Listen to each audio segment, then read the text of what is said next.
Yeah, go ahead, Rachel. Second time's a All right, charm. take two. Hi, everyone, and welcome to True Crime Tuesdays on the Girlfriend Hour. I'm your host, Rachel Foust. Let's get weird. Yes. So, Awesome. we have been very, very, very grateful to have Mrs. Holly Dunn Pendleton. Is that how you say it? Yeah, that's right. And so we're going to pass the torch to you, let you introduce yourself, tell our listeners a little bit about you, maybe some current projects that you're working on or some things that are happening in your world. But again, very grateful and excited to have you here.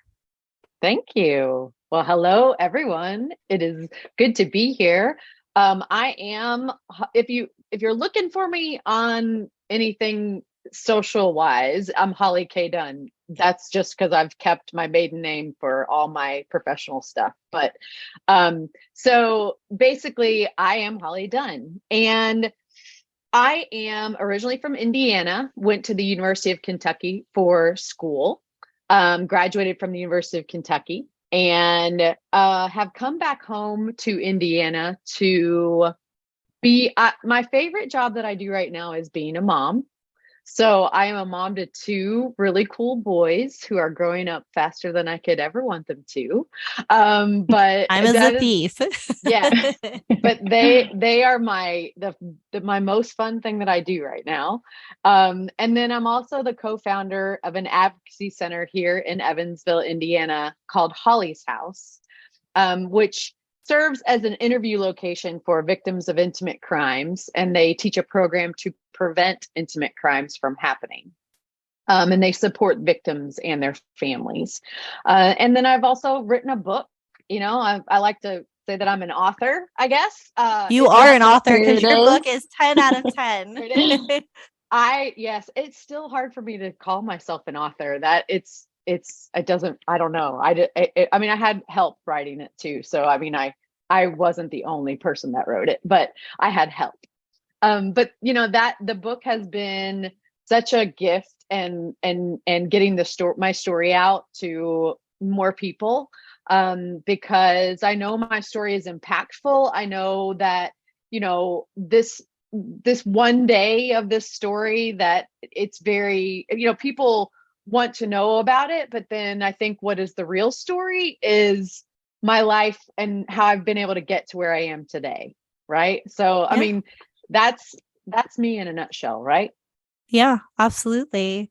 And I think she's being very humble and modest because I think what you have accomplished and the way that you have, I mean, honestly, from reading your book, from reading the case, from studying and researching, you literally looked evil in the face and you fought it with love. And that is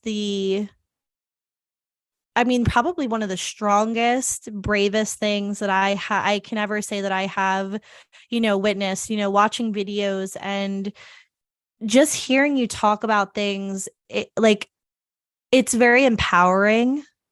And I think that that's something that a lot of survivors can look up to and admire because, you know, um, I use the word heinous a lot because what you went through was absolutely heinous. And you did not let that take like, you never once, I felt like, let it take your power. And you always found opportunity to rise above and just pull through. And like, so, it's so hard not to be inspired and just absolutely floored by you, like, truthfully. And that's not, me just blowing smoke. I mean, genuinely, it's not often that you see that kind of strength and bravery and just true, like, heroism. Like, that's just, you really brought some serious justice down on a very, very difficult case. So, I just wanted to say that. Well, thank you. I mean, I don't know how much of the story you want me to tell. I can definitely kind of let people know the gist of what we're talking about, right? Yeah. So when I was a junior at the University of Kentucky, I was a victim of an attack. And it was on a normal Thursday night of classes. School had just started. It's August. It was so surreal that anything like this could even happen. It was in Lexington, Kentucky, near the University of Kentucky campus.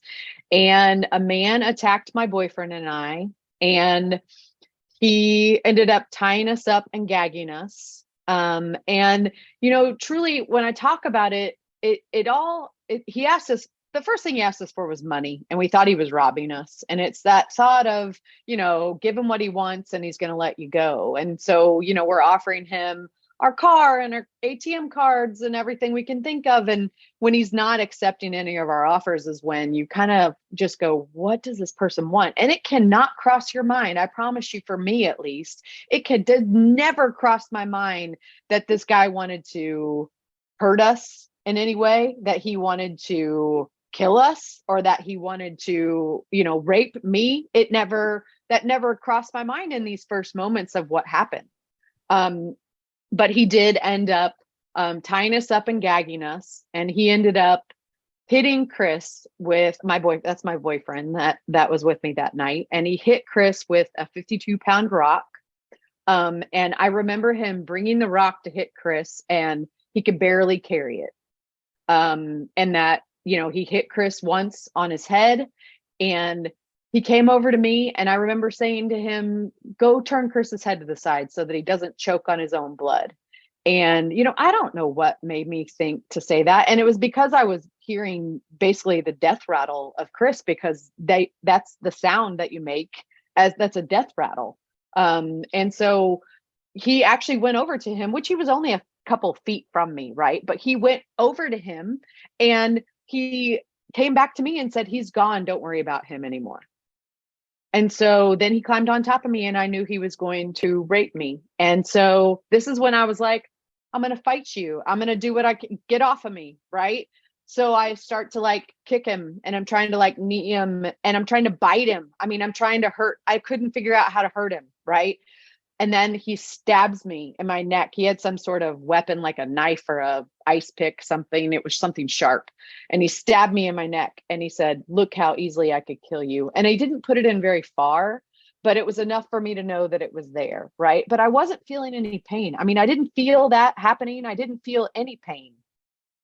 So I stopped, and, because I was at that point, I'm just going into survival mode, and I'm like, okay, I stopped. And so then he raped me, and I had that feeling of when I was being raped of floating above my body, of that feeling of you don't feel anything. And I remember even trying to talk to him and trying to think that I was trying to help him. I was anytime a train would go by, which they went by 2 or 3 times, and I would hold him down and be like, let's hide. But really I was taking my hand and going, oh my gosh, can you see us down here? But I wanted him to think I was trying to help him, because I wanted him to think of me as a person, that I was helpful, trying to help him. I told him a name. I told him a fake name, but I told him a name. I told him I had a family that wanted to see me again. I asked him about his family. I was just trying to become a person to him. Right. Yeah. It's much harder to hurt somebody if you've humanized them. Yeah. So I was trying to have him humanize me, and he ended up I thought I had befriended him. He ended up taking one of my earrings, and I remember him taking an earring and one of my rings. And then I don't remember anything really after that. I don't remember being hit, but I was hit by some sort of board or something. I was hit 5 or 6 times in my face, and I think I put my hand up to block it because my hand was swollen. And then I was hit 5 or 6 times in the back of my head. And I think he knocked me out cold. I think I think he thought I was dead. And so, but he didn't kill me. And, but I think he thought I was dead. And so he left me there. And I don't even know how long I laid there before I got up to get help. I don't really remember walking to a house to get help. I remember appearing in a front yard, and I chose the house because the TV was on, and they called 911 for me. There was a guy sitting there studying. He called 911 for me. And it was, then right then it's like you go into, okay, I survived this. What do I need to do now? Like what happens next? I was rushed to the hospital in an ambulance, and Chris, my boyfriend, was pronounced dead at the scene. He passed away, and I get rushed to the hospital, and they take care of me, and then the story becomes this, story of the rest of the story, the survival part, because it truly was just several hours of this attack, right? Because we don't really know the time frame, but it was just a few hours probably. And then there's all this aftermath. And that's what's amazing to me, is that it's not just this one thing. It grows so much bigger, because it's then not only what happens to me and how I heal physically and emotionally, it's my family and everybody that knows me and loves me. They're part of my story now too. And it makes it so that you like take a breath, because we hear about stuff like this all the time, right? We're hearing about these kinds of stories all the time in the media, and these stories happen all the time, but they don't happen to somebody you love and somebody you know. And then when it does, it's like, oh my gosh, then it becomes this story of, wow, this really can happen to anybody, because this is somebody and somebody.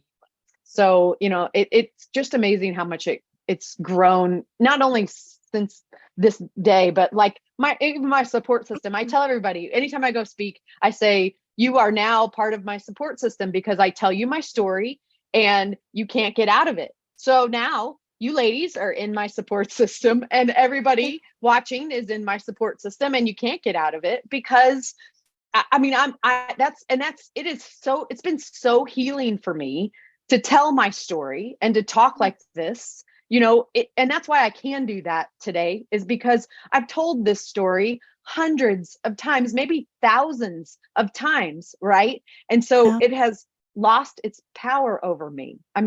If people can go through trauma, if people go through hard times, the number one thing that I tell people to do is to not just talk about it, right? Because some people aren't talkers. I'm a talker and got in trouble for talking my whole life. So it makes sense that I would be wanted to talk. But others may want to do, art. Maybe they are artistic and they want to write a story or a poem about what is going on. You just have to get it outside of you. Whatever you do to get it outside of you, it loses its control over you, and you regain control over your own story. Yeah. And I guess so. One of the things that I thought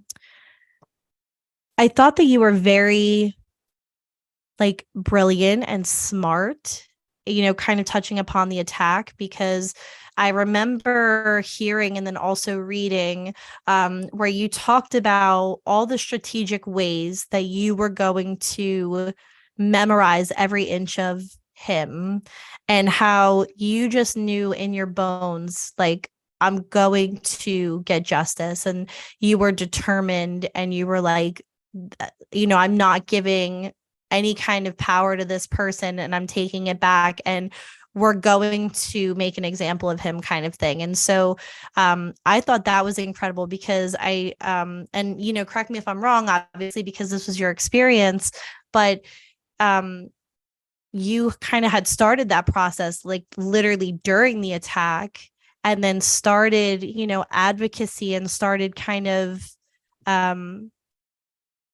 doing all of this healing, and kind of you started your recovery journey and your justice journey before he was even caught, correct? That's correct. I feel like I kind of made a choice when I was in the hospital. I was in the hospital for 5 days. And I feel like there was a point where I had to give my deposition, like 3 days after the attack. I gave my deposition. And then I think it was, before I went home, but still in the hospital, that I made the choice. And I thought, I could crawl in a hole and it would be fine, because people would probably be fine with the fact that I'd want to just crawl in a hole and not come out again, and never be myself, and never feel like I am doing anything about this, right? I just crawl in a hole and forget it, right? It's kind of that numbing thought of, you just don't forget it. Or I could do something. And it was never, I didn't know what that meant. I didn't know how that was what it was going to become, but I was always going to do something. And don't get me wrong, that night I did resolve it to the fact that I was going to die. I mean, I said my last prayer. I was prepared to die, but I was also preparing, while I was preparing to possibly die, that I was preparing to live. So it's like that duality of it, right? I was kind of doing both, and I'm thinking, all right, I am going to get you. I'm going to memorize your face. I'm going to memorize tattoos. I'm going to know everything about you, but I'm going to say my last prayer and know that I might not make it too. So it was, so, I mean, and yes, I did try to be very strategic, but I don't know where a lot of that came from. I don't know if survival. I know, but and truly, it had to have come from some sort of instinct, right? It either I saw it done, or the fact that I stuck my tongue out so that the gag wouldn't work. I mean, I don't know. I don't know where that came from, but it was very helpful because because people go with the what ifs all the time. Like, what if you had done this? Would this have happened? Right? And the one thing I say about that is, so he did not hit me with the rock that he hit Chris with. He hit me with something else. And that something else is probably what saved my life, because he didn't hit me with a 52-pound rock, right? Which probably would have done the same thing to me that it did to Chris. But so what I think I did is I talked to him enough that he didn't have the adrenaline anymore to lift that rock, right? Because he had trouble in the first place. So I talked to him enough and long enough that he didn't have that adrenaline anymore. And so he had to hit me with something else. So I don't look at it as what could I have done differently. I look at it like, what did I do right? Yeah. Like I somehow did something right to live through this. It's something to affect him that he.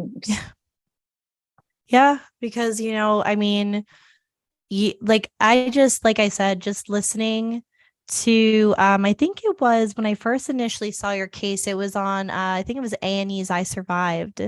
And I was watching it, and just like hearing you talk on there and listening, like you said, just little things like sticking your tongue out and just saying to yourself, like, in a moment where most people, I mean, when you're in that panic, like you said, you don't really know what to expect or how you're going to react.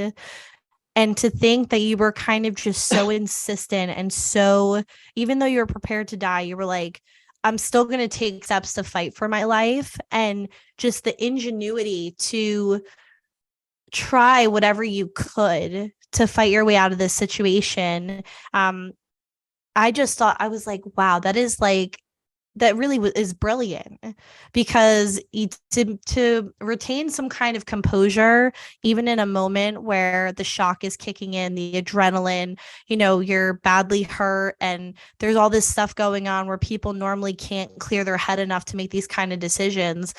It just blew my mind that, like, the very things that you did in that moment were the very things that led to your justice.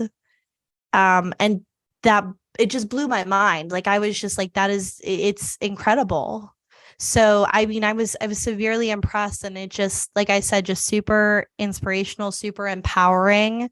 Now, if you don't mind me, kind of, there was, I think it was 3 years before he was actually caught, and I believe another 9 victims.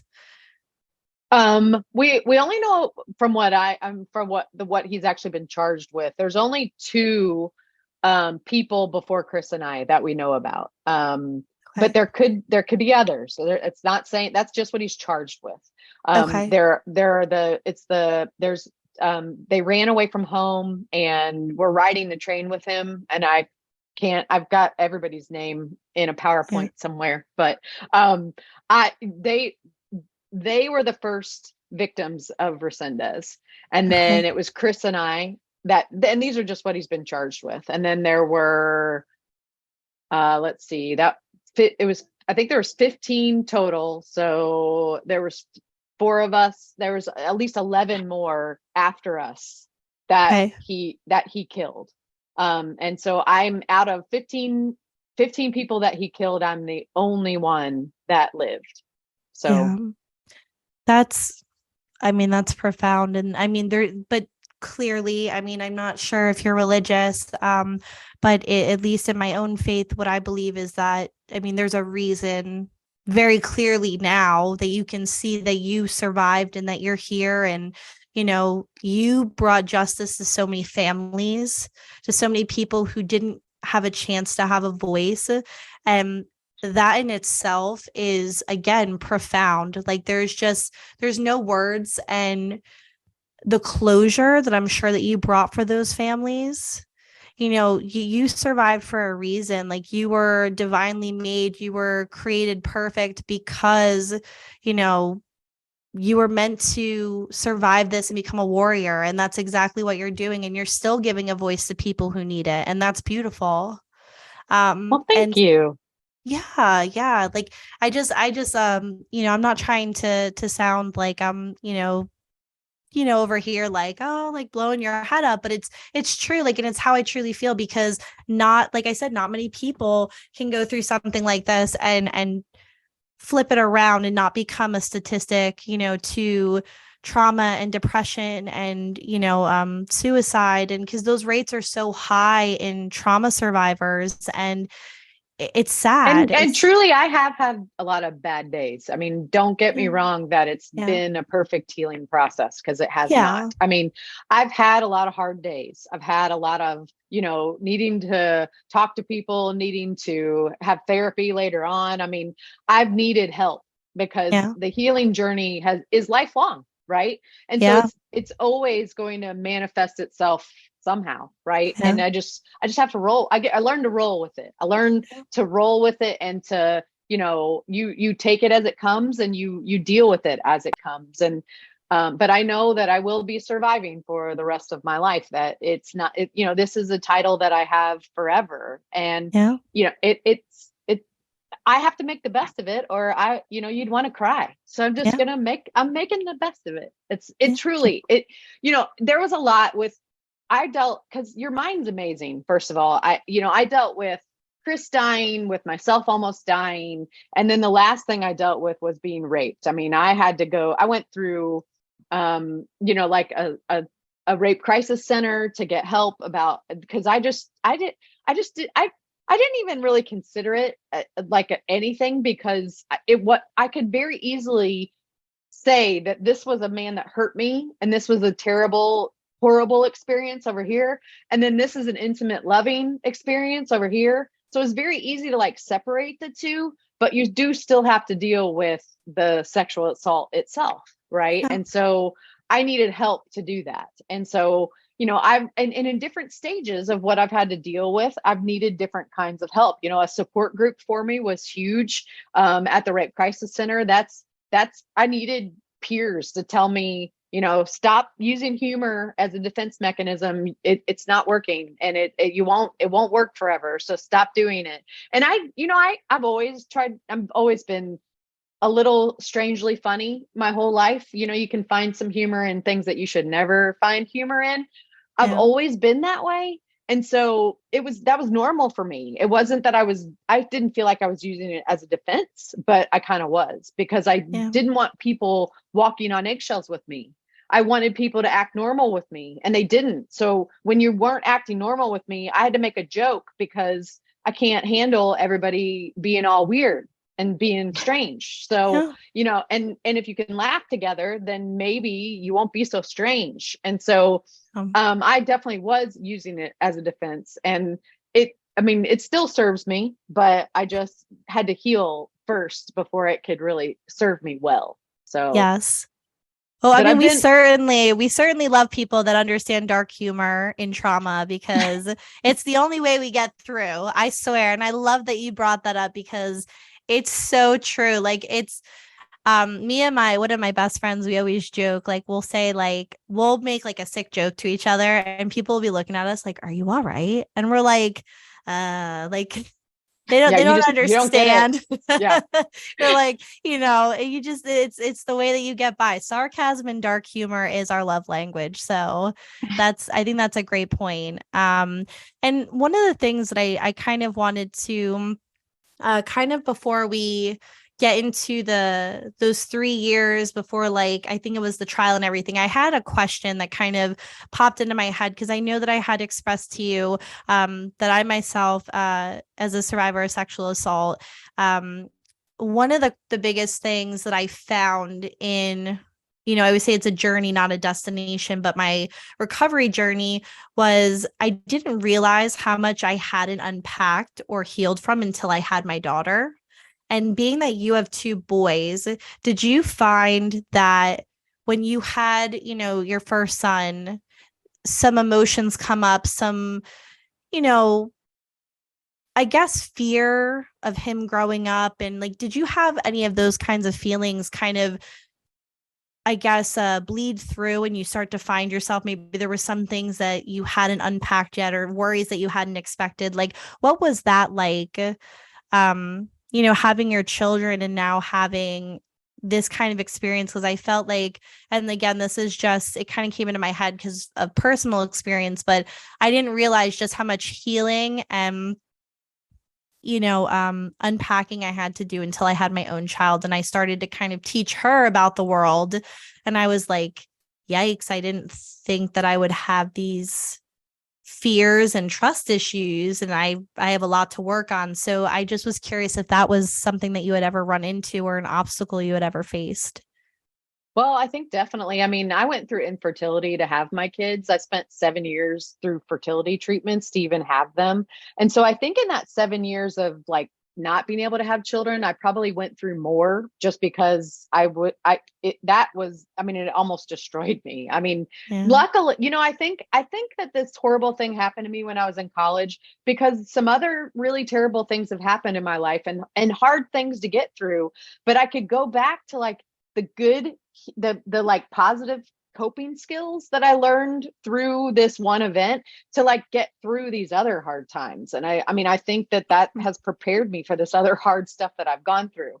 And if you ask my husband, he'd say that I was a terrible helicopter parent with my first son, that I wouldn't let him out of my sight, and I know that that's from my life, my experiences, right? I mean, I knew that that's where it was coming from, but I didn't really try to stop it, because I was like, well, that's not a bad thing necessarily. Some people are like this and have never been through trauma. So this isn't, but I definitely had it going through my infertility stuff. And then I think I've had it when I've had my kids. Now that they're older, I think it's gotten much easier. I think I can see their personalities more. And that really helps to like, they have personalities and lives of their own, and they're growing, and that's just amazing to watch.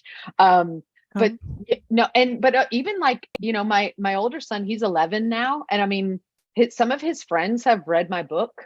Which I think it's still a little young, but but some of them have, and I mean, I haven't let him read it yet. And he probably knows more than a lot of 11-year-olds would know, only because I do consider, but I only tell them things as they want to know. I let them know that they can ask me questions at any time.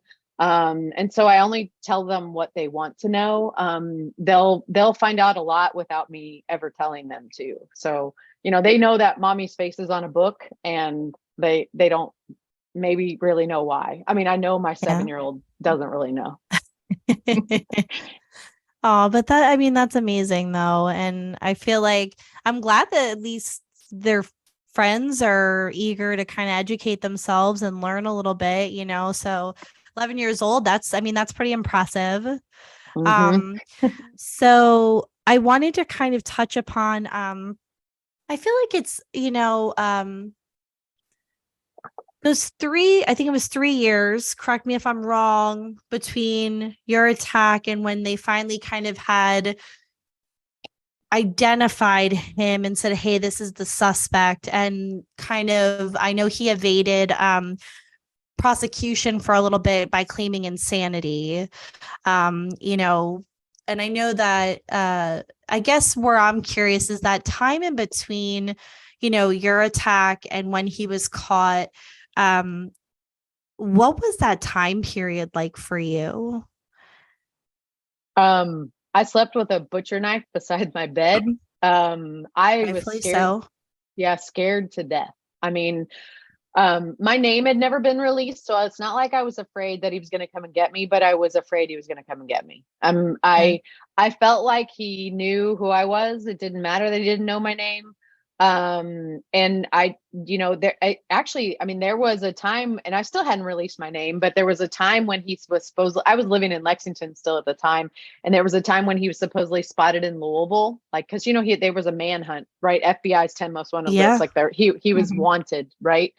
And so he was spotted supposedly in Louisville, which is only an hour away from Lexington and still in Kentucky. And I was like, I got to leave the country. Like I can't be here. And I signed up that day to go to school in England for the summer.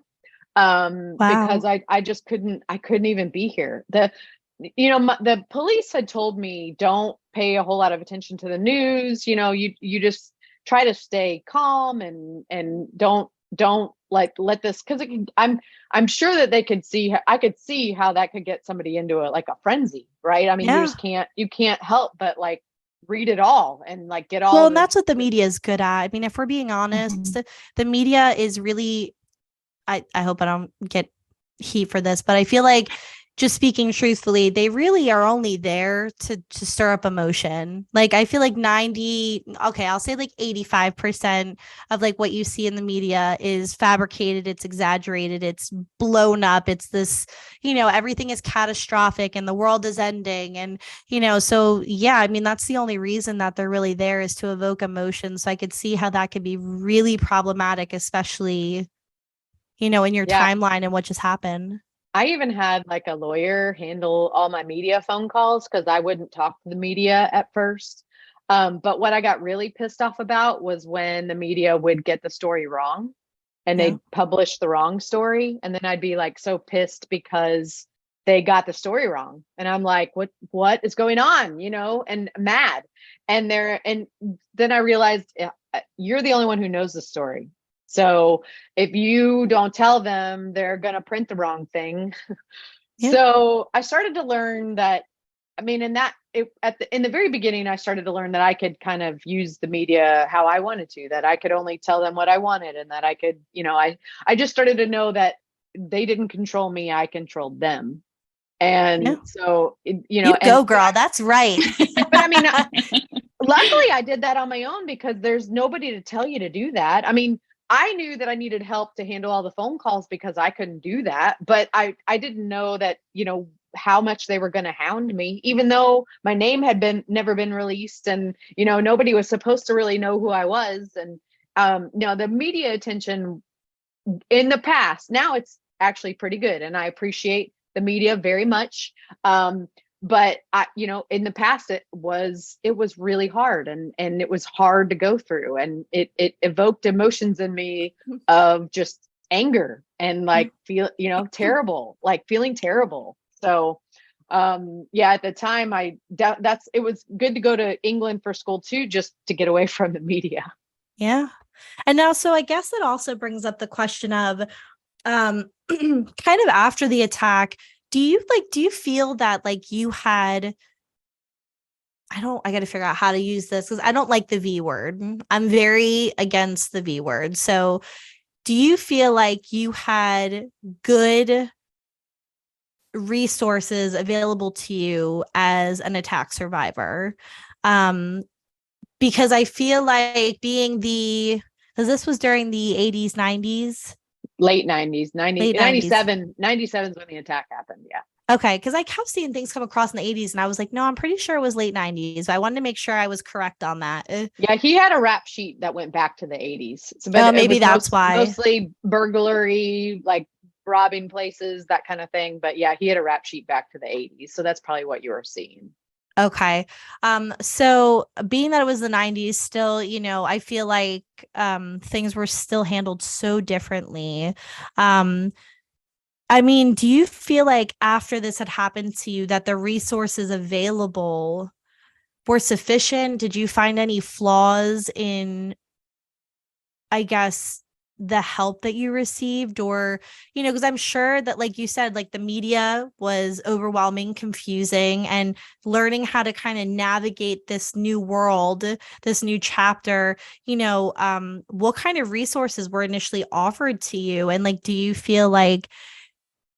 what do you feel like could have been offered that wasn't, I guess, is the question. Well, I think part of that is what really exists now, which there's a lot of victims advocates for prosecutors' offices and for like mental health, for that kind of help.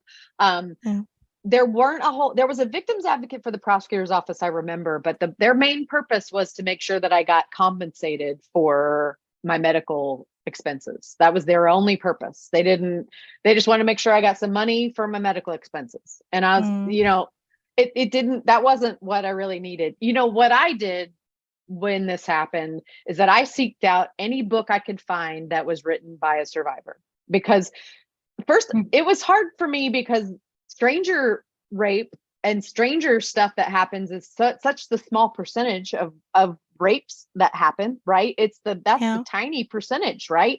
So most of it is date rape and acquaintance rape, right? Yeah. So I didn't have a whole lot of resources for even the type of sexual assault that I went through.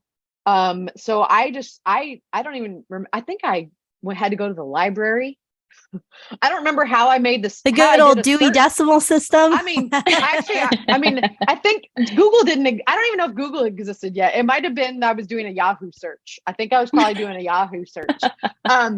But I mean, I remember like looking for books that were written by survivors. I even remember going to the bookstore and like looking for books that were written by survivors, and there actually were quite a few.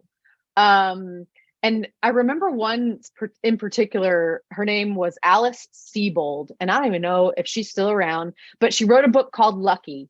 And that book like helped me to know that I was not crazy, that everything I was going through was normal. And, that's really why I wanted to write a book, because I was like, maybe someday somebody's going to read my book and they're going to go, oh my God, I'm not crazy. You're okay. I'm okay. Right. And because that's what I seeked out. Like I seeked out books that were written by survivors. And so, but that was really one of my only resources, that and the Rape Crisis Center. The Rape Crisis Center was a huge help to me, but really that was it. I mean, I was in a sorority and I had my sorority sisters who were really supportive and, let me talk and let me cry on their shoulder. And they were really great. My parents were great. I mean, everybody was really great, but nobody really knew what they were doing. But I mean, maybe in the late 90s, we didn't really know anything. I mean, we definitely know a lot more now. So, well, and I think it's hard too when, I mean, nobody, like you said, nobody expects this to happen to them. You don't expect that to be you. And like you said, you watch these First 48 shows, you watch this crime TV, and you think about all the what ifs and what I would do if I was in that position. But until it's on your doorstep, until you're physically going through it, I mean, I guess until it happens and there's a reason, and sadly enough, that still kind of happens today, where things aren't available until something terrible happens, and then they're like, oh, we need this because this has now affected us. So, that's something that I tell families of people that have been through stuff. So if you're a family member of a loved one that's been through any kind of trauma or sexual assault or, something like that, the one thing that you can do, because you cannot control how they heal, right? You cannot control the person that's gone through this. So you feel out of control because you can't do anything. And so that's so hard, right? And you don't want to feel like that. So the one thing that our loved ones can do is to find out the resources that are in your communities and find out what they are. What are the resources that can help this person should they need it, right? So that's the one thing you can do that you can control, that you would feel like at least you have the knowledge of, if that person came to you and said, man, I'm really I'm struggling with this. And you could be like, oh my gosh, I just read about an organization called this that helps with that kind of thing. Maybe we want to give them a call. I'll call them with you. Right. So, I mean, you're going to have the knowledge of how you can help that person if they would ask you, or even that you're able to offer a little advice every once in a while, especially if you're a parent or a loved one of, a person that's been through something. They give us advice, unwanted advice all the time, right? I mean, you may not want it, but it at least they have it, that they feel like they're in control of it and they have that knowledge. So I encourage everybody to find out just what nonprofit resources are available in your community that help victims of crime, help survivors, help sexual assault, help, domestic violence, help homelessness, help anything. I mean, find out what the organizations are in your community. And it's not only that you find out what they are, but then support them as well, because we know that all those nonprofits only exist because they have the community support of people just like you and me. Right. So, I mean, they need us even if you can't donate money, donate your time, gifts and talents, anything, right? It's volunteering. It's helping them however they need help. If you don't have the money to do it, then don't give money, volunteer or do something else, make a, at home gift bag or whatever they want you to do whatever they need you to do. And you can help those organizations and know what they are. And, I think that that's how we better our communities, is that we become informed individuals, that we can help our loved ones if they need it, and that we can then better our community by supporting those organizations. Like it's a win-win. I always am looking for the win-wins. And that's, that just like I say, my talk, when I talk, it's healing for me. And not only is it healing for me, but if I'm helping other people when I'm doing it, it's like a win-win. I mean, you can't ask for anything better, that when you're helping yourself, you're helping others. Like I think everybody wants to feel that. Yes. I love that so much. My mind's going about like researching like in our area, like things like this. So like in my real life, I'm a dog trainer. And so I do a lot of therapy dog work with my dog. And so we were just at a paramedics continuing education, and they talk a lot about using the therapy dogs for victims and children and things like that. So kind of using, my daily expertise to then, incorporate those pet therapy kind of things into our community. So that's awesome. Just hearing them talking about that. And I feel like it also gives us some good ideas for, I've been kind of looking into like community outreach for the Girlfriend Hour, like ways that we can get involved with our community and maybe do like fundraising and things like that. So I think that would be a really great idea to like look into, like you can do the dog therapy, and like maybe we can do some sort of like Girlfriend Hour Wiggle Butts collab and help to, support some of the agencies in our area. Cause I mean, that'd be really, excuse my language, that'd be kick ass. Like I would love that. So that's good kind of hearing you talk about this, cause it's getting that passion fire brewing. I hope it gets everybody's passion fire brewing, because that, us living in better communities wherever we live, it's better. And I mean, when you volunteer or when you help an organization, just the feelings that you feel by doing it, it improves us all. That's something I want to get my kids involved in. I'm like, what can I do? What kind of volunteer work can my kids do? I'm like, let's go to a soup kitchen. Let's go somewhere. Like I need them to know that they have a pretty great life. And the only way to show them that is to, show them what else is out in the world. Don't want to show them everything, but I want to show them many things, right? Yes. In age appropriate levels. Definitely. With new ages come new new fundraisers, new, you'll get out there. New knowledge. Yes. I love it. So now I kind of want to, like I said, like dive a little bit into, now we've kind of covered, I know you said those 3 years were pretty tough, and a little bit on edge. The day that they, from what I listened to in an interview that you did, the day that they showed up to your door, was it your attorney that showed up to your door, or your It was detective? my detective. Yeah. Yeah, and let you know that they had identified him as a suspect. What were your feelings? What was that like?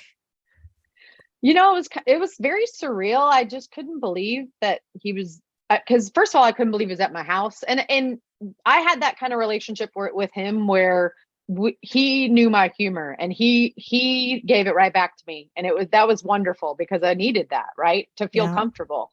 So I mean, for him to show up at my house, I was just like, what are you doing here, right? Like, you've never been here, what are you doing here? And he was, I mean, he didn't come into my house. He stood at the door and he's like, we have a suspect. And I'm like, how? First of, like, you can't believe it. I mean, it was unbelievable. And I mean, I think he had to say it several times, because I couldn't register it. Right. Yeah. And I mean, I remember him saying, like, you won't have to do a lineup. We know from the DNA that this is for sure him. And I just remember him saying, he's going to be on America's Most Wanted this weekend, and I want you to watch it, and you just you can confirm that it's him by watching America's Most Wanted. So I was like, okay, what? And I was like, okay, I'm gonna have to call 45 friends to come over to my house to watch this with me. And I did, and I had like an entourage in my living room to watch this show with me. And I watched America's Most Wanted, and I knew that it was him when they showed actually footage of him defending himself in court at one time. And I knew that it was him. He changed his appearance often, right? I mean, he could change his appearance. He had many aliases. I mean, this was a master criminal, right? Yeah. But the one thing I knew for sure positively that it was him was his voice. And when I heard his voice, I was like, there is not one question in my mind. I don't need DNA to tell me that that's him. I know 100% that that's him. Yeah. It just took me to hear his voice that I knew that it was him. And I remember calling my detective and being like, I am 100% positive that it's him. And, I mean, it just was unbelievable. It was still scary because, that even after they had said that they knew who he was, they still didn't know where he was. And so it was still scary, but it was like, oh my gosh, we know who this is now, and we can try to actually catch someone. And Yeah. I mean, it was unbelievable. Well, I can't even imagine what that moment was like. And kind of touching upon dark humor a little bit. So when me and Rachel, I thought you might get a little giggle out of this. When me and Rachel were researching this case at first, like kind of diving a little bit more deep into it and make sure we have, like, all our facts straight and everything. When we both kind of hopped on Zoom and came to like the discussion table, I said, okay, we're going to talk about, excuse me if I get his name wrong. It was Angel Maturino Resendiz. Mm-hmm.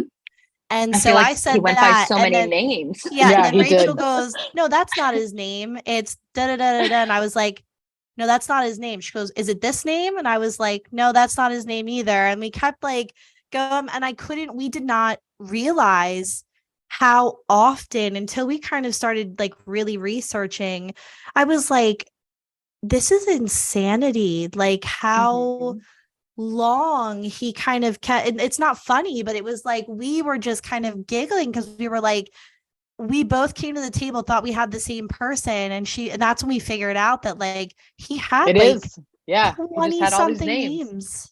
and we Yeah. were like, no wonder. Like, and then we learned that he kicked Osama bin Laden out of his spot, and number we were one. like, so that's true. Yeah, that's true. He kicked.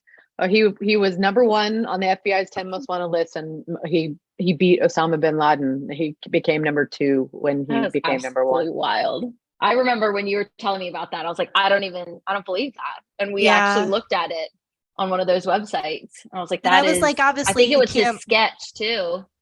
Yeah, we like couldn't, we were, because obviously, you know, Rachel, we're not going to be those people that believes everything we see on the internet, right? So like me and Rachel are like, is this true? And I was like, did you know that it said on here that he kicked him out of that spot? And she's like, are you serious? And I'm like, I never in my life, I mean, he is a evil, vile person. And I mean, those are two very evil, vile people, but to see him kick out pretty much the most hated man in America.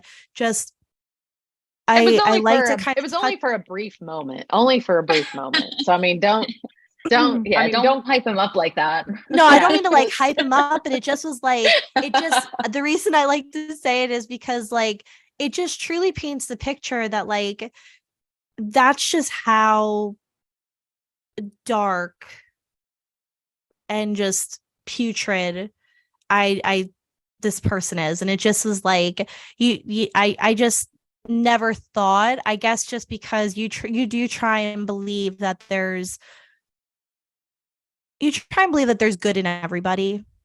And I guess that, you know, in the human heart, you know, you can't picture like when you see a baby brought into this world, right? You look at that baby and you never think that they're capable of these things. And then it's like, it just kind of how like that mindset of like, where did things go so terribly wrong that I mean, I get it.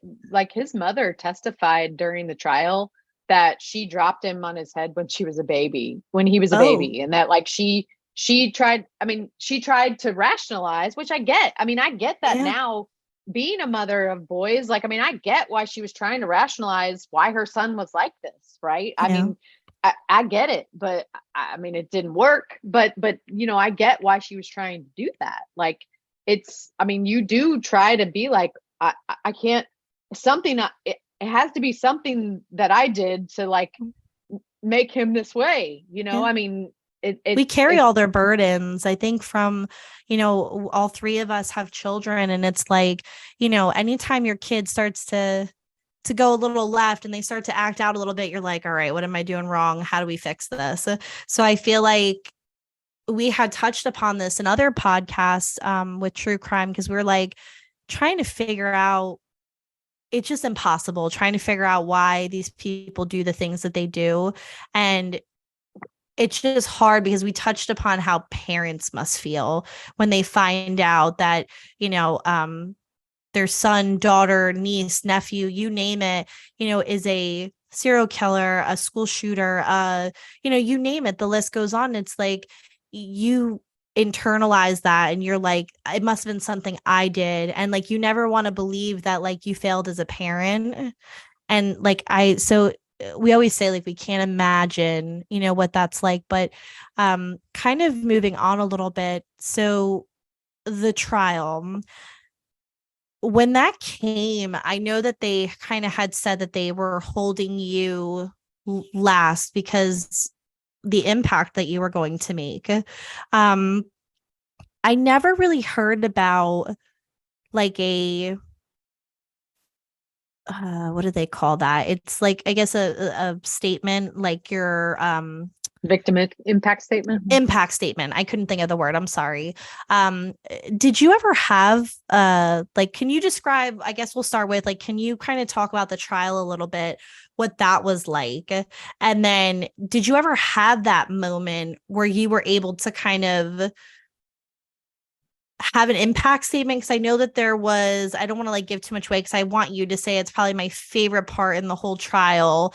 When you I hope I say it. I may not say it. If I don't, let me know. But I'm bringing it up. I am bringing it up because when I heard you say this part in an interview, my heart like leapt out of my throat, and I was like, "That a girl!" I was like, "Yes!" Like I was so just like, it was just kick ass. Like I was like, that was the boldest, most awesome thing I've ever heard somebody say on the stand. So,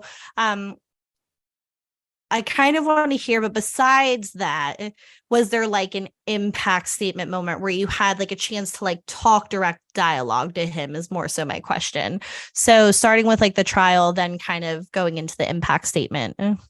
Sure. So, well, just to know that I never did an impact statement and I never Okay. talked to him because my detective actually went and talked to him and he came to me and because I really wanted to like have my moment with him. Right. Yeah. And he came to me and he said, he's not going to tell you anything you want to hear. And, it's going to be pointless because he's not going to say anything you want to hear. So I never went and talked to him because Yeah. it would have been pointless. But I did testify against him. And that's, leading up to the trial, I went there to Houston, for not the penalty phase of the trial. So it was the part where they had said he was sane already, and they're trying to figure out the penalty that he's going to get, which is either life in prison or the death penalty. So I testified and I was the last one. I remember getting into Houston and I spent the night in Houston and I woke up during the middle of the night at the hotel with my parents and my sister and I started screaming that I couldn't do it. I mean, I was so scared. I was, just absolutely distraught that I could not do this, that, it scared the living bejesus out of me that I couldn't do it. But my parents and my sister talked to me and like helped me, calm down. And I actually did go to the courthouse that morning. And I was riding in like Suburban with the windows blacked out, and I had a driver, and I felt very important.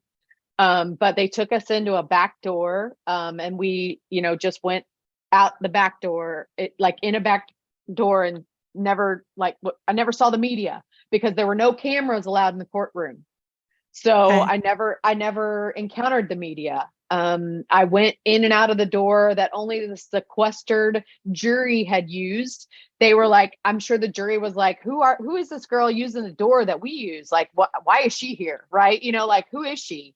And I testified. And I remember the prosecuting attorney saying to me, like, only look at me, don't look at him. He'll be right in front of you, or look at me. I'll be right in front of you. Your parents are going to be right behind me. Just don't look off to your left and don't look at him. And I was like, okay, I mean, I can turn my peripheral vision off and I'm not going to look at him. Right. No problem. And one thing I did actually in the courthouse that, I know it's in my book, but I actually took the buckles from Chris's Birkenstocks because he was cremated and they kept the buckles from his Birkenstocks that he wore, and his parents kept them and they gave them to me. And I took them to Houston with me, and I knew I wanted to leave them there, but I didn't know where I was going to put them. Right. Cause I'm about to go in and testify. And so they leave my family and I in this conference room. Right. And I get the idea that this is a drop ceiling and I'm going to put them up in the ceiling. And like the next time this building's renovated and they get rid of this ceiling, these are going to drop down and they're going to be like, where the heck did these come from? Like what is this? And I just like the thought of like, somebody's going to find these someday. Right. And so my dad got up on a swivel chair and was putting up the drop ceiling so that I could throw them up into the drop ceiling. And at the moment I threw them, and we're all laughing and think it's hilarious, right?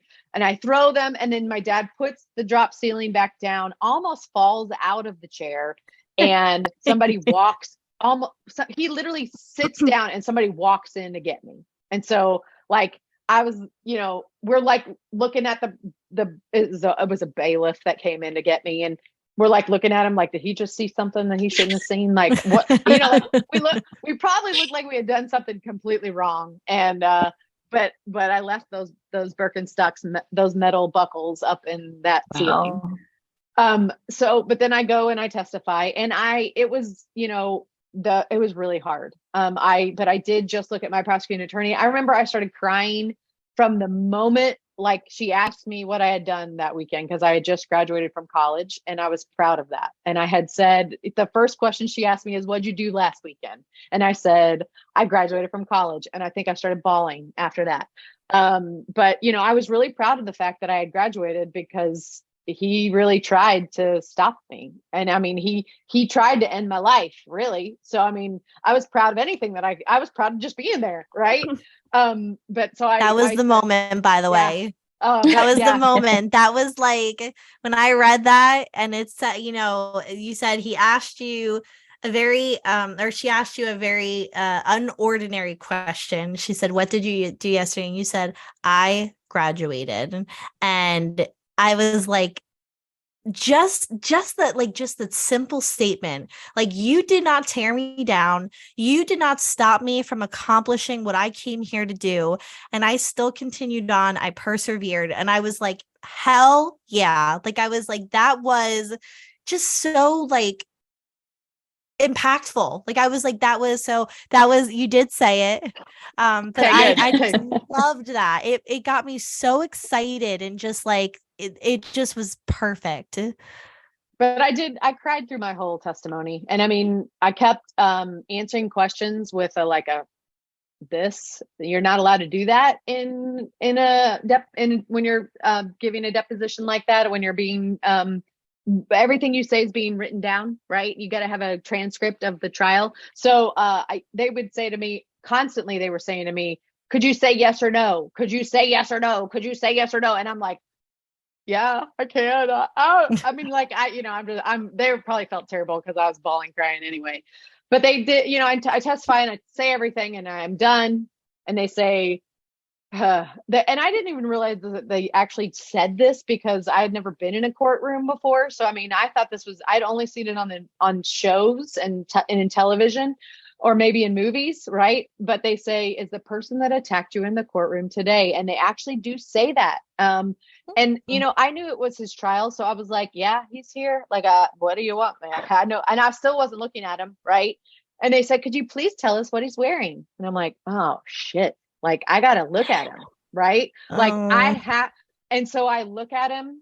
And I mean, I'm telling you, my hearing started going into my head. I started breaking out in a cold sweat. I was this close to fainting because I fainted before, and I know that that's exactly how I felt. And I said, he's wearing a white button-down shirt. And I mean, I think everybody realized that I was probably about to faint, because in like seconds they said, defense, do you have any questions? No, they didn't question me. Then the bailiff picks me up and carries me out of the room. I mean, it felt like it happened so fast because they didn't want me fainting like on the stand. I'm not sure what they would have written down if that would have actually happened. But I made it through, but barely. I mean, they had to pick me up and carry me out. Yeah, I mean, you got through it, you did it, but I can't imagine how grueling and hard that must have been. Yeah, and I only know now because one of the jurors wrote a book that I read in his book that, my testimony was his reason for giving him the death penalty. I mean, he was chosen for the jury because he didn't believe in the death penalty. And it was when I gave my testimony that he decided that he needed to get the death penalty. So, and I found out just the way everybody else did. I found out on the news. I'm sure they called me at some point, but I mean, the news was faster than probably I could be called. Oh, and then one thing I did, which I also thought was awesome, was that, I took that Suburban and I left the courthouse too, right afterwards. Right. So I'm done and I'm leaving the courthouse, and we drive by all the media that's out front, like waiting for me to walk outside. Right. And they were waiting for anybody to like hound them. Right. And they're all looking at the door, like waiting to see somebody walk out or do something, right? Something's happened. And I roll down the window of the Suburban and I just start waving to all of them. And I'm like, I go, you can't see me. You can turn your cameras around, but you can't see me. And I love it. I just drove away, and I was like, haha, it's laugh on you. Haha. I love that.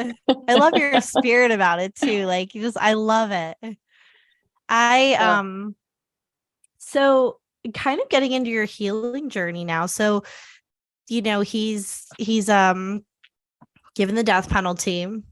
What was that day like for you?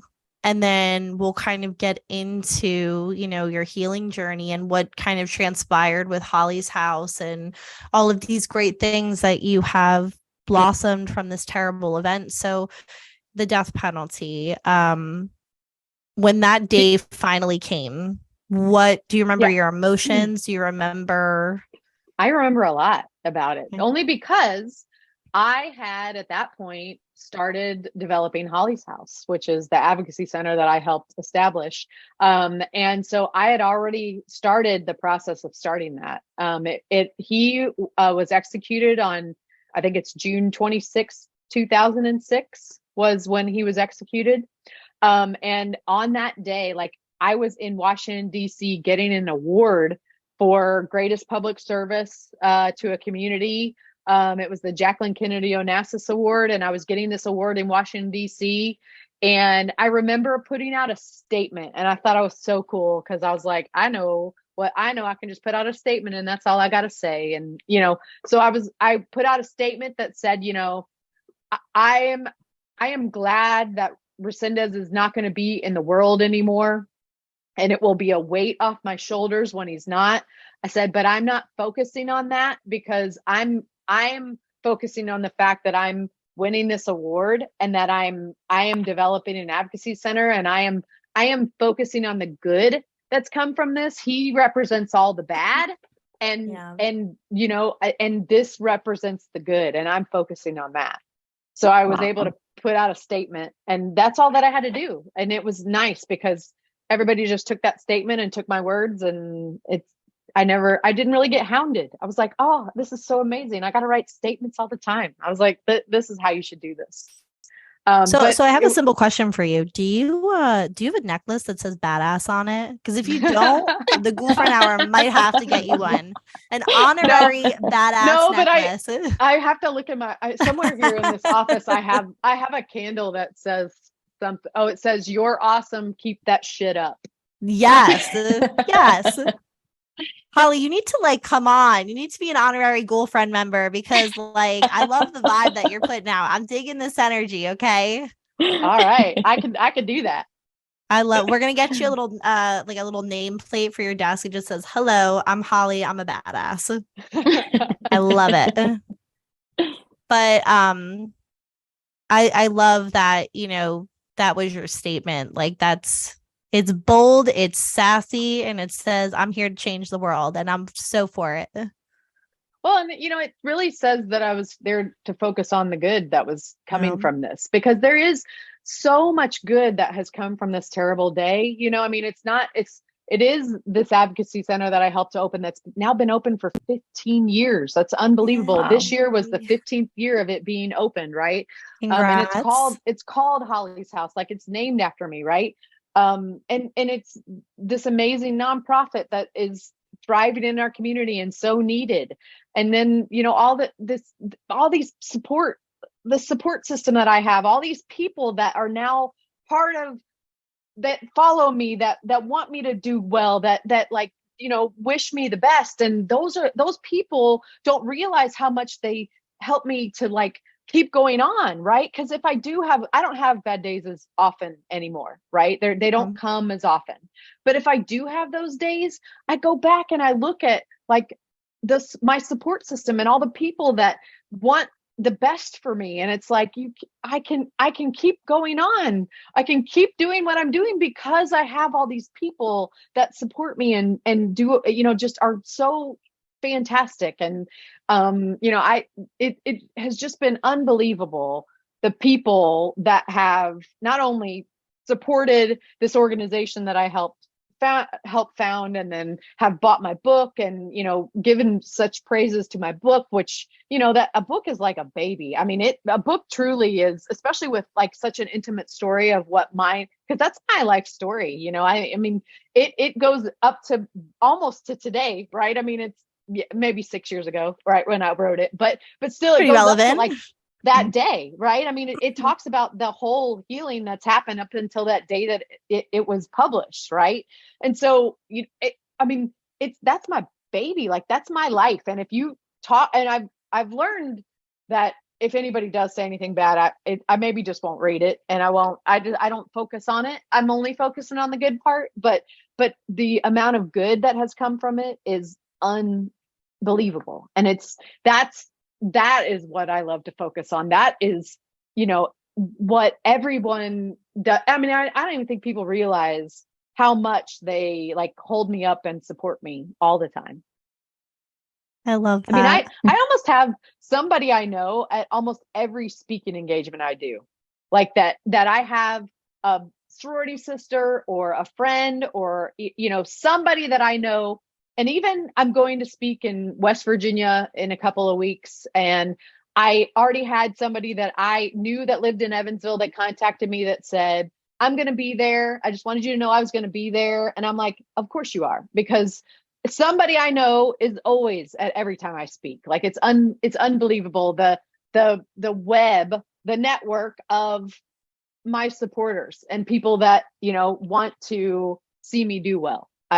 So what I'm hearing is you need to come to Delaware and you need that Delaware's a state I've never been to, and I've been to 46 of the states. So Delaware, so Holly, Delaware's one I have to go to. This is your sign that you need to come meet Rachel and I and do something here so that we can come see you speak, because that would be amazing. And we could show you around this little state. Yeah. It only takes an hour to get from the top to the bottom. It only takes an hour. Yep. It's a very small state. Small state. Yeah. But you definitely gotta come here. Oh, sorry. No, you're good, Rach. Go ahead. So kind of talking about like the speaking and, telling your story, was there like a moment that you were like, I need to tell this on my terms and, help people with this story? Like that, because there have been so many times that it's like, you could have just kept this to yourself, but instead you're doing all these amazing things with Holly's House and victim advocacy. Like, was there a point that was like, I should do something with this? Like, not in a like braggy way, but like I can speak and, tell people my story. The first time I spoke was actually at the University of Kentucky, and it wasn't because I chose it. It was because somebody recommended me that I should do it. And it was one of my sorority sisters who said, they came to me and said, we want you to do this talk for Panhellenic, and you're going to be great, and you're going to give a safety talk. And I'm like, you're stupid. Like, first of all, I don't do public speaking. I didn't like that class. I don't do that. And second of all, I don't know how I know anything about safety. Like, I was in the wrong place at the wrong time. Like, I don't, what can I tell them? And her convincing me to do that was the one thing, because that speaking engagement, that very first one, I wrote down every single word I said. I wrote down paragraphs of what I was going to say. Right. And I read it because I was crying so bad that I had to try to read through it. And then I hoped people were understanding me because I could barely talk. Right. I mean, if you saw me speak today, if there was video of me speaking when I first started, you might wonder how I do it today, like as a living, because it was not good. But it was healing. Right. And so as I did it and people were coming to me, even that very first time I did it, that people came to me and they were like, oh my gosh, this happened to me and you're helping to give me a voice, or, oh my gosh, this is so inspiring, or, it was those people that came to me afterwards that made me go, huh, like that was really helpful for me to say it. And then they're getting help too. And then I did it the next year, and then I did it the next year, and I did it for 7 years in a row. Right. So to have one of your first speaking engagements be to 700 women going through recruitment at the University of Kentucky, and I still talk to people today that were like, I was in one of those, like, I heard you speak that one of those 7 years. And I'm like, oh my gosh, like, that's crazy. But it was that 7 years of that speaking engagement that got me started. I mean, that's what got me realizing that I could be effective at this. And I do like telling this story because it's healing for me. And it's that win-win situation. So yeah, it was definitely developed. If you would have told me in college that I was going to do this as a career, as a public speaker, I would have laughed, because, well, I took that class on Tuesday, Thursday at 8 a.m., which you should never take the public speaking on a Tuesday, Thursday at 8 a.m. It's a bad time for that class. And, you know, I just didn't realize that if you're talking about something you're passionate about, it makes you can be a whole lot more effective, right? I mean, probably Rachel, you talking about dogs is very easy for you, right? Because you're probably passionate about them, right? So, you know, for me, telling this story is much, and it's gotten so much easier as I've gotten more as I've healed more in my story, right? And as I've wanted to like have a different, I guess, what I want people to, because what I'm leaving them with, right? Because it kind of changed. I did these years of, it was a safety talk, and I was trying to tell them my story by giving them awareness, and by giving them awareness, they maybe wouldn't have something like this happen to them, because maybe they wouldn't put themselves in the situation that this could happen, right? And so it was an awareness factor. But then as my story started to change, it started to become, you know, my story is I wanting to tell people that maybe about this or about this. I wanted to talk about self-care and how important that was, or, you know, I want to talk to, you know, mental health workers about self-care and how they need to take care of themselves, and they don't need to just help other people, right? And so then it became, I could tell this story in so many different avenues of how to tell, who to talk to tell this story to, because it crosses so many genres of, you know, what I went through, and then how it can be applied to, I mean, I've even found how the PTSD that I suffered can be a lot like the PTSD that the military and armed forces go through, and that we can, as a survivor of what I went through, I can find similarities in people that go through PTSD of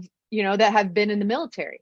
And that's, I mean, it's unbelievable, the connections and the ways that I can use my story to not only try to help survivors of sexual assault and crime, but even other avenues of, you know, people that may never hear my story. And it's grown, I mean, way beyond what I ever expected it to, for sure.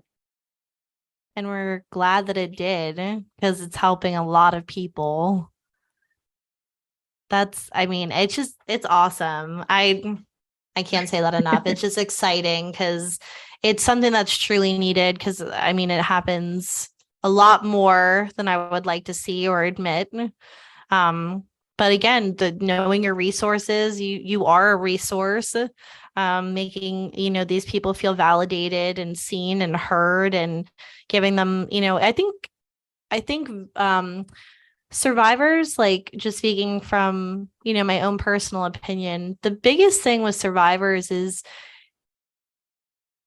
saving space, creating a safe space and saving space for them. I think for them to have a space where, like I said, they feel seen, they feel heard, and they feel safe is like so important, because so often things go unreported, or, like I said, you know, could go down a worse route with mental health because there isn't a safe place, or they feel like they don't have a safe space, or people around them maybe, like you said, are awkward and don't know how to save that space for them in an effective way. So I feel like your talks, I mean, you're also creating a community. You know, when you do these talks, you're creating, you know, those 700 people in that room, they're there for a reason, whether they've been personally affected, someone they love has been affected, you know, they're all, you know, conjuring in a space where there's people like them and can relate and can save space for them. So I think that's, you know, it's a big help. Yeah. And, you know, really life is a bunch of stories. That's it. All of our lives are just a bunch of stories. And so we become storytellers, and that's, you know, that's becomes our lives, and that's okay. Like I think that's what's most effective. Oh yeah, absolutely. See, Rachel, my My outlandish stories that you get to hear all the time. They serve a Hey, purpose. I love them. I love hearing these stories from you. I'm a big storyteller too. I'm always, I always feel like I don't want to interrupt people, but I'm always like, I got to write down I want to tell them exactly, I went through that too, or I felt that too. And, Yeah. I'm always like, I need to, come on, let me say something. Come on. Like before it like escapes my mind, you're like, I got to get Yeah. this off my chest. No, but we have a running joke on the Ghoul Friend Hour because my husband is like afraid every time he sees my name on his phone because I'm just like a magnet for just Rachel's laughing because my you want to talk about storytelling. Lord, I honestly feel like I should write a book. Like the what is that? A series of unfortunate events? Just put My Morgan's God. series of unfortunate events. And that would be my life because it is just a sitcom. So, but at least see, Rachel, they're serving a purpose. It is. She could write a book. She could write Yeah. a book someday. Yeah. And I know, so Rachel, I know you had some some really awesome questions for Holly. I think you like dipped into all of them. Like I did. Yeah, like basically everything. Oh I gosh. listened to a podcast that you were on, I think 24 hours. Oh yeah. You talk about 24 hours 24 in a day. Yeah. Yep, I remember that one. I found it so fascinating about Holly's house, how, children or victims could come and tell their story one time to everyone, and how there are more convictions, more accuracy to the stories, that it's not getting told so many times that things are being like misconstrued. So I thought like that was such an interesting fact of, there's more convictions, there's less, storytelling being wrong because it's just one time and everyone is going to hear the same thing. Yeah. And it's recorded. And, there's a lot of child advocacy centers that do that type of work in our communities. So, I mean, that they're all, and there is a national network of child advocacy centers. So that's growing. I mean, people are realizing that is really the researched and effective way to interview kids and even adults, that you do that in a safe, comfortable location. And I mean, it's going to be better. I mean, so. Yeah, that was, I heard that. I was like, that is so obviously so smart, but it was just like one thing that I never kind of even thought of. It's just one place to get it all out. And it's just the accuracy of it. Something else is, how has your perspective on personal safety or like the criminal justice system changed since like your experience? So it sounds like you've had really like positive interactions with, law enforcement and the judicial system. Like it sounds like everyone was kind of on your side with everything. Definitely. I mean, mostly, I think the only bad experiences I really had were mostly with the media. But I think I guess self-defense is that I really believe in taking self-defense classes. Like, I mean, I believe that us as women, we all need to empower ourselves to be able to know that our elbow is the strongest point on our body. I mean, we all need to take these self-defense classes and to equip ourselves and empower ourselves should we need to use it. Right. Because like for me, I have a conceal and carry permit, but I don't really keep a weapon around because I don't really like them. I mean, they're kind of, I mean, I'm just a little afraid of them. I mean, and I know that until I get really comfortable using one and know that I could carry one, that it could be used on me. Like somebody could take it from me. Right. Because if I don't know it well enough that, it's not going to be effective. Right. So, but the one thing I am always going to have with me is my own power, right? My own self-defense. I need to take those classes and know how to fight. But I actually had pepper spray with me that night. It was in Chris's backpack. So it was not effective because it wasn't in my hand. Yeah. I've Growing always up with thought about a, that with pepper spray because I feel it's Yeah, like I just, mean, it's I used to never, take one it's, jogging with me, and I used to be a runner, so I used to love running. And my grandfather had gotten me it was like I think it like slipped over your hand. And so I would like jog with it. And I'm like, oh, this, and I would practice. I'm like, oh, if somebody ever tries to attack me, those scenes you play out in the shower and you're like, I mhm. got this on lock. Tell me why I'm jogging. And at some point during my jog, my pepper spray like fell out of this thing. So like I got home and I was like, I was literally holding nothing the entire time. And I'm like, my self-defense skills are not on lock. And I feel like pepper spray is I mean, it's okay, but I feel like I don't know, like I feel like it just doesn't, the holster doesn't really work. And I feel like it's not I don't know. Well, I I just just feel spray like it it's to not convenient. spray a lot of myself. people, well, and a lot of people don't know how far it sprays, so they don't know how far away the person needs to be from you to be able to spray it. Yeah. And so, I mean, you have to practice with it, and you have to practice with the one that you're going to use and you don't want to spray it all at the very first time you use it, but you need to spray it. So you need to know how far it sprays because you Yeah. need to know how close I don't want that person to be that close to me. Right. Yeah. I mean, truly, I'd rather just like I'd rather run away. Truly. Like, I mean, I don't want the people that close to me.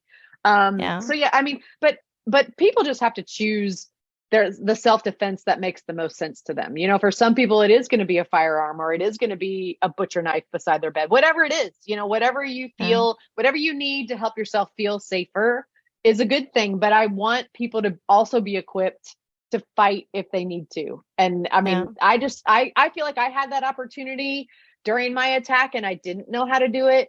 Not that it would have changed, because he probably would have stabbed me anyway. I mean, I don't know if I would have hurt him enough to not have that happen, right? I don't know if it would have changed things, but I just would have liked to have the knowledge of that I have now. And so, I mean, I don't know. It just makes me feel better to know that I could fight if I needed to. Yeah. And I'm going to say disclaimer on this one, because I'm not giving any names, but I was given a safety tip from a correctional officer that it blew my mind, because I did not know this was a thing, but they had told me that in some of the states, like mace and pepper spray are illegal, but in all 50 states, wasp spray has a 50-foot reach, is very accurate, and is actually more potent than pepper spray and mace. So I'm not saying anything besides do with that information what you will. Just know Can you it's imagine there. running with a thing of wasp spray? Can you imagine running with It's that? May or may big. not It's have big. one at our training Yeah. facility. We have a full can of wasp spray at the training facility, just in case. Yeah, I mean, the first thing I said is I was like, that's a pretty big can to like carry. It's not very, but I guess convenient. like if it's illegal, like I guess if you live in a state where you need something of that sort and you cannot get your hands on. Well, I know it's legal in my state because our police officers use it. So I mean, I know it's Okay. legal. It's legal in Indiana, but Okay, well that's good news. Yeah, but I don't know about Delaware. Yeah, I think I don't know. I should know this. I'm like, I should know this, but I don't think it's illegal. I'm not sure. But I thought the wasp spray was pretty. I was like, that's pretty good to know. Because I'm like, if you got to keep it by your bedside, or like just like a good, I know you're laughing at me. It's just a quirky. That's all right. It's a Hey, another I have one at the building for that reason. It's got the reach. But growing up with a dad who's a correctional officer the past 25 years, it was, ingrained to us, head on a swivel, be aware of your surroundings, lock the doors, keep your head up from your phone. And like, I see, myself doing a lot of those things when I'm out walking dogs and I'm out by myself and, the AirPods are in and my phone's out, or things like that. Just being aware of the surroundings, because, I've been yelled at by men, or, said mean things by men. I'm just a person walking, and I'm like, I'm not doing anything and you're not bothering me. So, that's something that I do. When I'm in a room, I scan all the doors, and I mean, I make sure that I can know all the exits And I mean, Yeah. and lock the doors. My husband will tell you, he's like, I go into the gas station to get a soda and I come back and the car is locked. He's like, I'm like, what is your lock, lock, deal? lock. Yeah. I'm like, Yeah. I'm obsessed with locking things. I get it. I mean, I am. Yeah. I think especially in today's day and age, um, as safe as we are, it also scares me because I do feel like we are very distracted. Mm-hmm. And that freaks me out because I can't tell you how many times like I've come out of the gym late and I see a girl who's younger than me, walking on her phone and just not looking at anything going on around her. Like a car could literally just like hit her and she wouldn't even know what happened because she's not paying attention. It's like I can't help but like zone in and like watch her, make sure she gets to her car. And it's that, I feel like we also have to look out for each other too. And like it just the distraction generation is what I'll call us. Like it does freak me out because they do tell you like if you're alone, don't pretend like you're on a phone. Don't like seem like you're distracted because you're like an easier target. But I mean, there's just so many things going on nowadays that like you really should have some sort of situational awareness. Mm-hmm. And I mean, do you have any like particular, besides like defense classes, is there any measures that you take daily to ensure that, your kids and, have you talked to your kids about like safety strategies and kind of like stranger danger and, do they take self-defense? Stranger danger doesn't exist anymore. There's stormy people and they're good people. And it's stormy people and good people. Stranger danger does not exist anymore. Oh, okay. That's I'm actually out of the times. That's part of the program that Holly's House teaches. It's called Think First, Stay Safe. And it teaches kids in kindergarten through 6th grade the lures that predators use to try to get them to be victims. So It teaches them the lures so that they know when it's happening. So, I mean, and part of that is it's not strangers that are doing this. It's mostly acquaintances or friends of families or your brother or, your dad, your stepdad, whoever it is, or mom, whoever it is. Right. Yeah. So it's people, doing these crimes on kids. And so they say that, there's good people and there's stormy people and and they give kids they equip them to know kind of who those stormy people are. And, you can, as a child, know who these stormy people are and always find one of the good people to let them know if one of those stormy people say anything to you or make you feel uncomfortable or tell you to do anything or do anything to you. And so it teaches them that. And so, I mean, I hear my kids say stranger danger, which I think they hear it on shows and who knows on YouTube. It kind of rolls off the tongue. Yeah, I get it. I mean, but when my kids say it, even I'm like, it's not stranger danger. You've learned that, like. So it's good people, stormy people. Yeah, there's good people. And so, some of the times those good people can be strangers. So, Yeah. I mean, I think I'd seen a TikTok video where a woman was like, it was one of those social experiments. And, the guy came up to the park and, talked to the kid. And she was like, why did you go with him? He's a stranger. And it was like, well, he didn't look scary. He wasn't scary or weird or anything. And it was more a fact of like the kids equating to like a monster coming to get them or somebody that was going to be scary. So like stranger danger was kind of that same aspect of like, they didn't look scary or like they were going to do anything to me. They weren't like a monster. And like one of the things I will say that I really, really loved, that my aunt had attended, I think it was like a kind of like a how to keep your kids safe from predators kind of 101.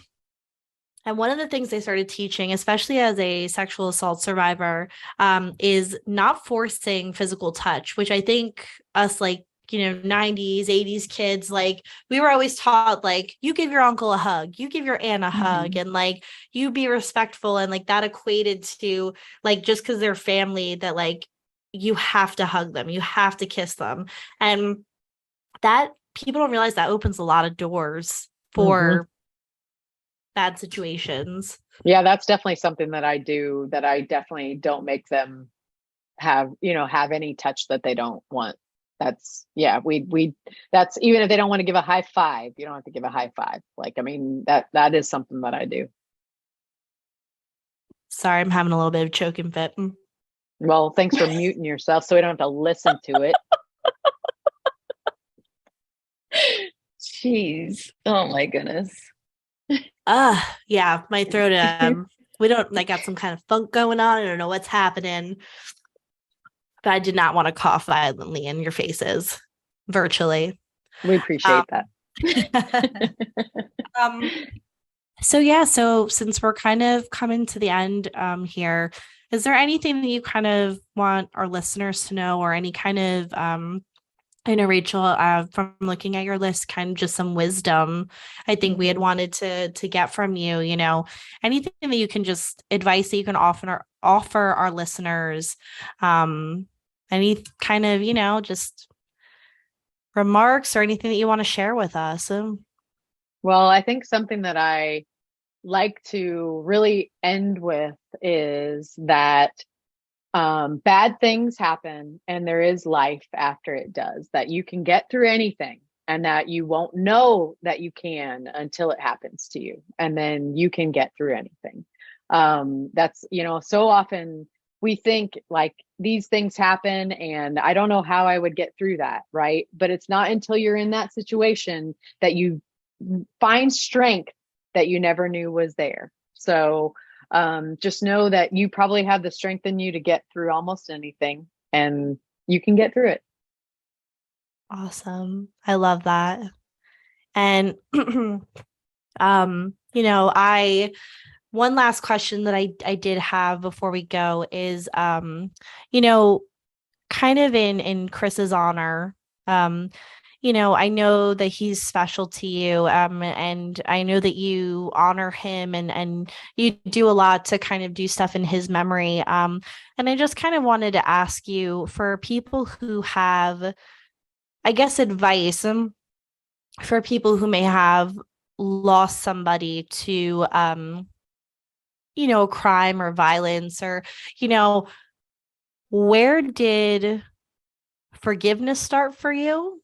How did you navigate the path of forgiveness? And then what's a I guess good advice or a good way to honor the memory of those that we've lost to such senseless violence? Well, so I mean, losing Chris that's the one thing that, because now people ask me like, what if you could like take this back, would you take it back? And I'm like, it'd be really hard to do because my life has been defined by this. I mean, my career, my life's passion, everything I do is because of this day that happened. And so the one thing that I know I would change is that Chris would be alive, because we all would want to be his friend. I promise you. That's what people are like, do you think you'd be married to him? I'm like, I'm married to my husband and I'm pretty I am happy as I'm going to be. But I mean, Chris would have remained my friend for sure. I mean, we would be friends still to this day. He was everybody's friend and gave great big giant bear hugs. He was like the best bear hugger you ever wanted, but only gave them to you if you wanted them. So, I mean, like, what a better man than that, right? But and he was the kind of guy who could find like the happiness in a rainy day. Like we might go into a rainy day and we're like, man, it's raining, shoot, we have to stay inside and blah blah blah, right? He was like, oh my gosh, it's raining, we can go out and jump in the puddles. And oh my gosh, it's raining and we can go get so wet. I mean, like, or let's go play frisbee in the rain. Like, oh my gosh, he was so excited about everything. Like, it didn't matter what the weather was like, it didn't matter what the day was like. He just was excited and lived life. That's why I know that he was living life to the fullest, because we weren't going to have him for that long. And so maybe he knew that too. And he just knew that he needed to have fun while he could. But, I think the only advice that I can give, though I had a very kind of unconventional approach to healing. I mean, for me, dealing with Chris, I befriended all of his friends, and that they are like now some of my best friends in my life. That they were some of Chris's best friends. And so, for me, healing, it was very healing to like become friends with them all and kind of live, because I only knew Chris for 3 months. I mean, it was fun to live in the ways that he did and to know what he loved in his life, and that really helped me to grieve him, right? And I think that, when we do miss someone in our life, I think the number one thing that you can do is to not forget their memory, right? I mean, to just think about them. I keep a picture of Chris in my closet, which I know seems like a weird place, but I get dressed every day in there. And I mean, so I see him every single day, right? I keep a picture of him in my closet, and, he makes me smile still to this day, because of the man that he was. And and that's how I can keep his memory alive. I named my firstborn son, his middle name is Christopher, after Chris. And I just keep his memory alive by just remembering him. Like, I don't want to forget him. I try to remember all of my attackers' victims, because I want people to know that they all had lives and loved ones that loved them. And, it's just, you just try to remember all those loved ones that are missing someone. And, he caused a lot of pain, and that's why we need to focus on the good, because of all the pain that he caused. And it truly, I got to forgiveness really only by knowing that forgiveness was for me. Forgiveness was not for him. It was not for him. It was only for me, so that I could get further in my healing. And forgiveness needed to come so that I could, like, my heart could not hurt anymore. I mean, I needed to forgive him so that I could go on doing good. And, it really, what forgiveness meant for me is like, and I say this now, I'm like, when I go to heaven, am I going to go to, did he go to heaven? Even, maybe he asked for forgiveness before he was executed. Right. So, I mean, maybe if it's all like God says, that he's going to be in the same heaven as me, but I know that what God's going to do is he's going to be like, you think you're in heaven over here, but no, she gonna be in heaven over here. And like, she never gonna know you're over here. She gonna be over here, and she gonna know this is way more amazing over here. No, but that's kind of how I like rationalize it, is that, I truly believe that I'm taken care of, that, my life, I will be taken care of in the afterlife too. So. Oh my gosh, I love your outlook. I really do. And I know that it's been a lot of work, and it's taken you a lot of time to kind of get to the place where you are today. And thank you for sharing that with us, because I know one of the hardest things to be in life is vulnerable. So we appreciate it. And like I said, we are grateful, we are humbled, and thank you for sharing that with our listeners, because I mean, we don't know who our listeners are. We don't know what their life story is. And, if it's able to impact or change one person's life listening to this podcast today, then, it counts for something, so I really, really appreciate it from the bottom of our hearts. And I think Rachel agrees, right, Rach? Awesome experience. Yeah. What do you guys say? Do you say stay weird or be weird? Let's get weird. Let's get weird. I knew it was something weird. We love weirdness. And the reason why we chose that is because everybody says weird like it's a bad thing. And I think it's just people being uniquely and unapologetically themselves. So that's why I always make sure to close out every podcast. And I'm glad that you're on that already, because usually I have to awkwardly tell people, I'm like, hey, we had this thing. I got to say this thing. No, weird is like, I live my life that way. I mean, that's my word. That's one of my words. So that drew me in. I love it. See, honorary girlfriend. This is why you need to come to Delaware and come hang out with us. But seriously, we'll be checking. We're checking your schedule and we're holding you to it. Mm-hmm. So you better make room for Delaware on your speaks list. Okay, I'll try. Well, all right. So we're gonna let you do this one, Holly. So until next time, you guys say let's get weird. Oh, let's sorry. I lost it there for a minute. You're good. You're good. See, it happens to the best of us. Let's get weird. Is that what yes, let's get weird. Let's do it again. Let's do it again. All right, ready? All right. Ready. Start over. Until next time. Let's get weird. Yes.